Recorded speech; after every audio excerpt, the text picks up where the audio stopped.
ब्रह्मदेवाने जे सांगितलं होतं त्यांनीच उत्पन्न केलं, म्हणजे त्यांचेच पुत्र आहेत, पण त्यांचं ऐकत नाही, याचा ब्रह्मदेवाला राग आला.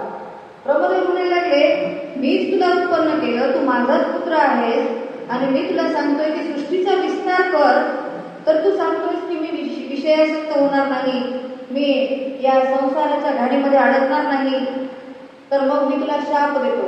आणि ब्रह्मदेवाने काय शाप दिला पहा, म्हणे, नारदा, तुझ्या ज्ञानाचा लोप होईल आणि तू इतका कामासक्त होशील की तुझ्या 50 पत्न्या होतील.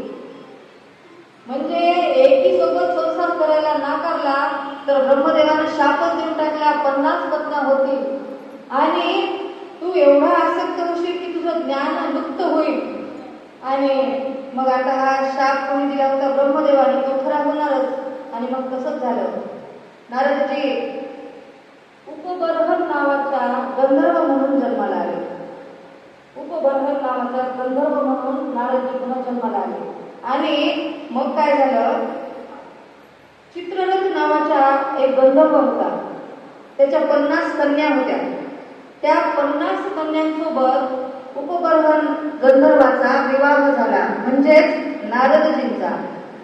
आणि पहा, 50 पत्न्यांसोबत अगदी छान संसार चाललेला होता नारदजींचा, म्हणजेच उपबर्हन गंधर्वाचा. आणि आजकाल कसं चित्र आहे, एकच केली तर नाके न येतं, कशाला केले उगत असं वाटतं. आणि मग यांचा संसार तर अगदी सुखाचा चाललेला होता. पण एकदा ब्रह्मदेवानं नारदजींना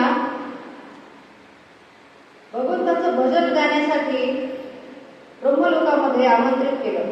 कारण ते कोण होते, तर गंधर्व होते. मग त्यांना भगवंताचं हरिगुण गाण्यासाठी, भजन करण्यासाठी ब्रह्मलोकामध्ये बोलवलं. आणि मग उपबर्हन गंधर्व भजन गाण्यासाठी तिथं गेले. जेव्हा भजन सुरू होतं तेव्हा तिथं स्वर्गातली अप्सरा रंभा आली. ती कशाला आली होती, तर ब्रह्मदेवाला भेटायला. आणि मग जेव्हा ही रंभा तिथं आली तेव्हा नारदजींची तिच्यावर नजर पडली, म्हणजेच उपबर्हन गंधर्वाची. आणि ते तिच्यावर एवढे आसक्त झाले की ते विसरूनच गेले आपले 50 विवाह झालेले. त्यांच्या मनामध्ये अशी भावना जागृत झाली की आता या रंभेसोबत सुद्धा आपला विवाह झाला तर किती छान होईल. आणि एवढे मोहित झाले, एवढे मोहग्रस्त झाले, आसक्त झाले की त्यांची ही आसक्ती ब्रह्मदेवाच्या लक्षात आली. ब्रह्मदेवाने पाहिलं की हे हरिभक्तीमध्ये सुद्धा, हरिभजन गाताना सुद्धा व्यभिचार करतायत. म्हणून पुन्हा ब्रह्मदेवाला क्रोध आला आणि पुन्हा ब्रह्मदेवाने काय केलं, शाप दिला. म्हणे, तू भगवत भक्ती करताना सुद्धा व्यभिचार करत आहेस आणि तू या रंभेवर आसक्त झालेला आहेस, म्हणून मी तुला शाप देतो की हे बर्हना, या हरिभजनामध्ये तू व्यभिचार करतोस, म्हणून तू आता शूद्र योनीला तुला जावं लागेल. आणि मग ब्रह्मदेवाच्या शापामुळे पुढे नारदजी एक दासी पुत्र म्हणून जन्माला आले. आणि द्रुमिल नावाचा एक गोप होता आणि त्यांची पत्नी होती कलावती. यांच्या ठिकाणी नारदजींचा जन्म झाला.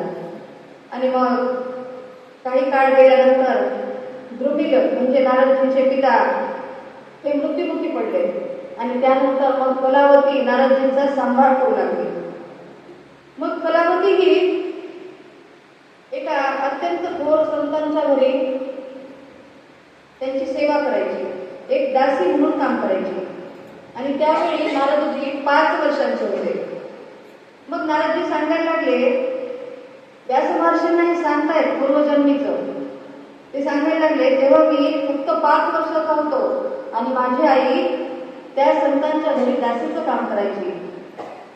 त्या संतांच्या घरी एकदा चातुर्मासामध्ये काही संत आले चातुर्मास करण्यासाठी, आणि ते 4 महिने चातुर्मास करण्यासाठी त्याच संतांच्या घरी राहिले. मग हे संत तिथं राहिल्यामुळं मला त्या संतांचं सानिध्य प्राप्त झालं. आणि मग मी त्या संतांचं अवलोकन करायला लागलो, अनुकरण करायला लागलो. कोणतं? पारमार्थिक म्हणजे ते कसं करतात, भक्ती कशी करतात, पूजा कशी करतात, त्यांना काय हवं काय नको अशी सेवा करायला लागलो.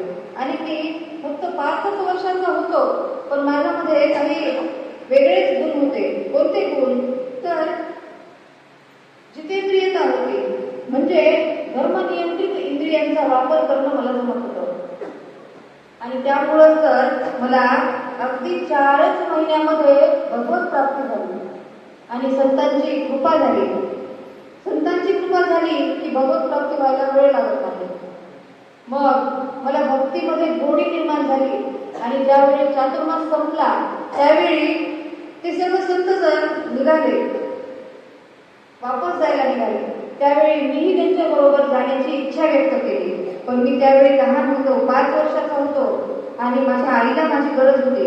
त्यामुळे त्या संतांनी मला सांगितलं की सध्या तुला तुझ्या आईची गरज आहे, आईला तुझी गरज आहे, तुझ्यावर आईची जबाबदारी आहे.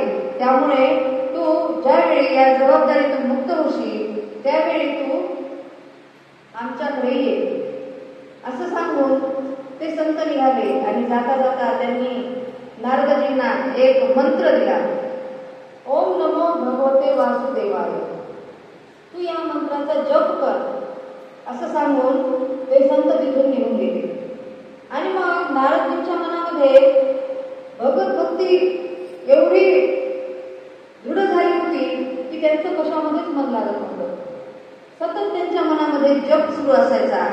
या दिलेल्या गुरुमंत्राचा जप तो सारखं करायचे आणि कायम मनामध्ये भगवत भक्ती भगवत चिंतन होतं. आणि एके दिवशी त्यांची आई म्हणजेच कलावती गाईचं दोहन करण्यासाठी गोठ्यामध्ये गेली आणि तिला तिथं सर्पदंश झाला आणि त्यांची आई तिथंच मृत्युमुखी पडली. नारदजींना खूप दुःख झालं, पण ते त्या दुःखातून वेळीच सावरले आणि तिथून ते पूर्व दिशेकडे गेले आणि तिथं जाऊन भगवत चिंतन करायला लागले. भगवत चिंतन करत असताना त्यांनी या गुरुमंत्राचा जप केल्यामुळे त्यांना भगवंताचं दर्शन झालं आणि ते दर्शन झाल्यावर ते अत्यंत सुखावून गेले, भारावून गेले. पण ते दर्शन क्षणार्धातच लुप्त झालं. मग नारदजी अस्वस्थ झाले, मला अगदी क्षणार्धातच दर्शन का झालं, मला देव दिसत का नाही, मला देव दिसत का नाही, म्हणून ते अस्वस्थ झाले. आणि ही अस्वस्थता पाहून आकाशवाणी झाली की मी अपरिपक्वाला दिसत नाही, त्यासाठी तिला पुन्हा जन्म घ्यावा लागेल.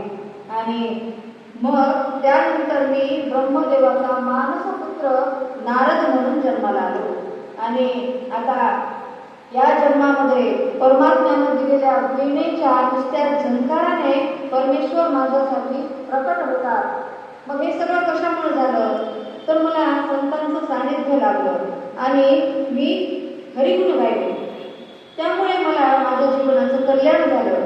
म्हणून हे व्यास महर्षी, तुम्ही सुद्धा आता हरिगुण गा, तुम्ही भगवान श्रीकृष्णांच्या लीलांचं वर्णन करा, असं नारदजींनी व्यास महर्षींना सांगितलं.